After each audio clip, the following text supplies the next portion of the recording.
Ladies and gentlemen, welcome back. The same tale has been told many times before and maybe told again for about the 9th time. Protoss cannot deal with those fast medevacs. They're so fast. I think that's going to be kind of the name of the game here for this tournament. Now we will see as well. Have very many Protoss advanced at all? I think there has been a couple. I think MC advanced as well. So we'll see if a player like MC can do it. If you're not familiar with this map, take a look at it there in that nice little animation that they have made up for us. Definitely, you know, it's kind of cool that this tournament has some Blizzard maps, but of course it has some maps out of Korea as well, which we'll see if it plays a big role here. But I feel like if all your units are inside speed medevacs, it doesn't really matter what the map's shaped like. You know, we'll talk a little bit about the speed medevacs and see how brutal they will be. In the top right corner, the man who will likely be building those medevacs this game. From Team Liquid, it is Taeja. And down the bottom left side, probably not going to be building those speed medevacs. He's super handsome. He's super funny in interviews. He's super nice, and unfortunately is currently down 0-1. Give it up for Sase.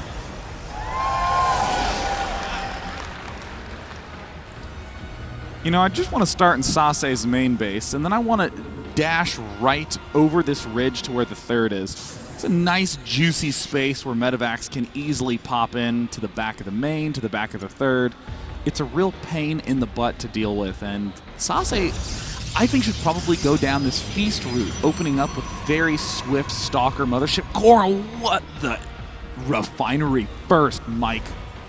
Yep, he does have the barracks going down. Now, one thing I want to point out also is around the edge of the base, there's a lot of room for Reapers to jump in and out. There's a lot of different maps where Reapers, they have nowhere to go in except almost up the ramp because there's hardly any surface area. But on this map, you have so much more surface area for those Reapers to get in, scout around. And normally versus Protoss, you're not going to be able to like contain them with Reapers like you might be able to do versus Zerg. You're not going to be able to kill off too many workers, but it is a pain in the butt to deal with that scouting. And we haven't normally seen players get too many Reapers versus Protoss. Do you think that's what it is, or is it going to be a factory? I mean, I'd imagine it's a factory because most Terran players are saying, hey, let me get Widow Mines sooner. And that's actually the whole train of logic. I like it. If I get Widow Mines faster, then I can make Protoss angrier sooner. So let's do that. There it is, the factory going down right now. I'm not sure if he will go for the reactor. It would be a little bit slow in this spot, but doing an early 1-1-1 style push with no add-ons could be a very nice opportunity to deal some damage. Sase doing this funky thing where he takes the geyser and then just slowly rallies in. We do have right there the Cybercore finishing up, starts the Warp Gate immediately. The SCV once again going to be getting the scout off, and remember this is completely standard. Now we do have a sentry on the way for Sase once again, and Day 9, I want you to talk a little bit about that. What is the point of getting a sentry over a Stalker? I mean, really it's saying that mid-game is where I have the bigger problem. Early game, Stalker can deal with small numbers of stuff, but mid-game is where you need sentries to throw down force fields, and often if you get sentries very early, you only have to get 3 rather than 5 or 6 to have the same amount of force fields because their energy is so charged. So weirdly, this is a way to conserve gas for later tech by getting the sentry so early. Down goes the starport as well. There's the reactor, as you predicted. The first and second Widow Mines being constructed right now. Now, are these Widow Mines going to be offensive, or are they more defensive at this point? They're likely going to be offensive and as well as offensive to all the Protoss players in the audience. That's true, and all the people on Reddit as well, I'm sure will enjoy that. But we do have the Nexus going to be going down for Sase. He is deciding to go for a relatively early expansion here, all things considered. But that's mostly because, you know, he's not going to be able to tech here anytime soon. You can't really pressure with 2 sentries right now. He does have the robotics on the way, and only a single gateway here for Sase. So what is this kind of shaping up? What's Sase plans here? Well, Sase's going hyper defense mode. He's definitely going to be getting 2 more gateways in just a sec, but the real danger right now is that Liquid Taeja has opted to skip his command center. So unless his attack does a lot of damage, Taeja's going to be in a terrible position. I mean, he's committing himself to one base. Look at this, Sase already sending probes out along the outskirts. Phoenix going straight across, really slick move. And now with the instant observer, I actually think Sase is going to be fine against this push. Yeah, remember that sentries now do spawn immediately with the... Oh, he's going to miss the drop, though, right past that Phoenix here. He's scouting in there. He's going to know, all right, this is going to be some sort of Widowmine dropping. And you see that there's really nothing else that it can be, so he has to make sure to back up. You can see he's already positioning his units inside of his main base in a more defensive posture. He's got his first warp gate. His second one's on the way. Looks like it'll be right around when this drop gets here, but the afterburner's being ignited once again as he's going to be able to drop this expansion, and he will be able to get an observer out, which is exactly what he's doing now, but does he have enough to deal the DPS to prevent these Widowmines from being a threat? Well, will he lose any probes? It looks like he might lose a single one, and that's it. Only one probe lost. A nice defense, and Sase in a few seconds is going to have that observer up.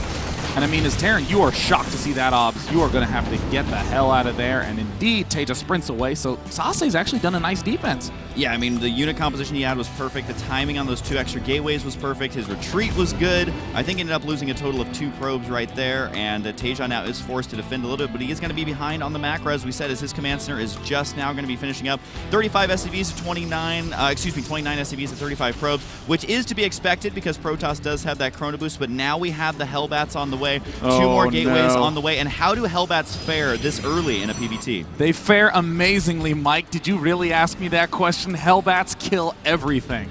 He now has the +1 attack going down for the Hellbats. Raven coming up. This is a nice push to follow up this failed early aggression, because that's really the only way that you can describe it. And it looks like Sase, look at this, has the line of pylons moving across, picks off a Widowmine, and is starting to head towards the front. I mean, Taeja suddenly going to be on the back footing. 5 gateways up for Sase. Sase might have found a window.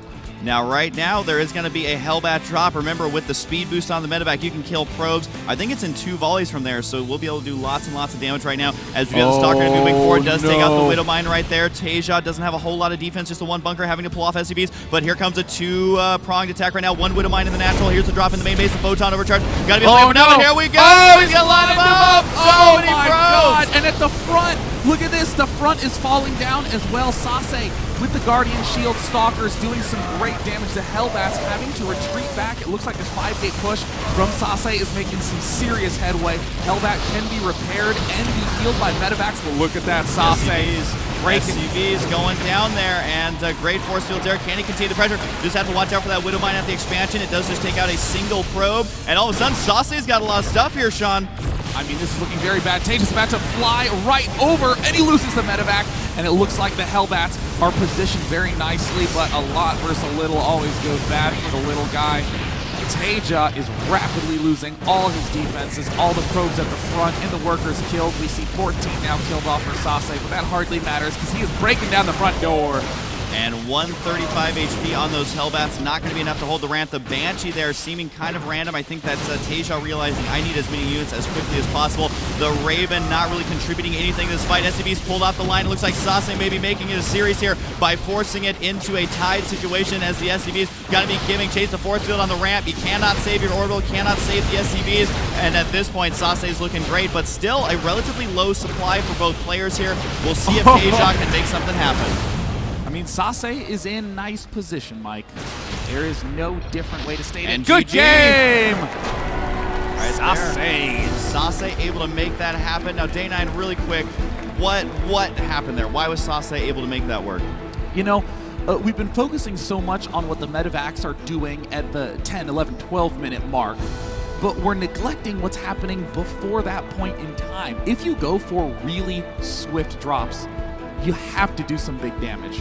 And if you don't do big damage, or if you can't contain your opponent, then all of a sudden, what does Taeja do? Taeja just has a couple of Widowmines that are outranged by Stalkers, and a huge number of gateways, and 8 Marines and a medevac? There's almost no units. So in fact, we're used to seeing Terran players have 2 or 3 bunkers with plenty of Marines to defend these attacks.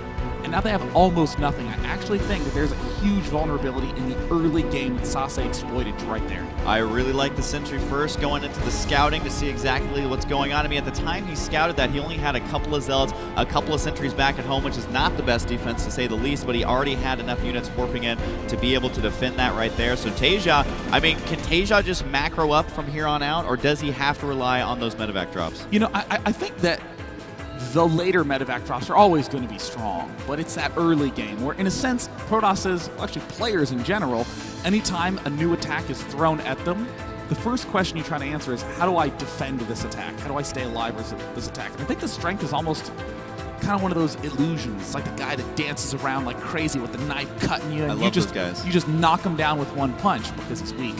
Right, absolutely. Well, right now we're going to go ahead and take a super quick break. When we come back, it is basically now a best of 3. First one to get 2 more wins is going to take it. I'm Husky. I'm Day 9. Stay tuned. Taeja versus Sase, Game 3 coming up.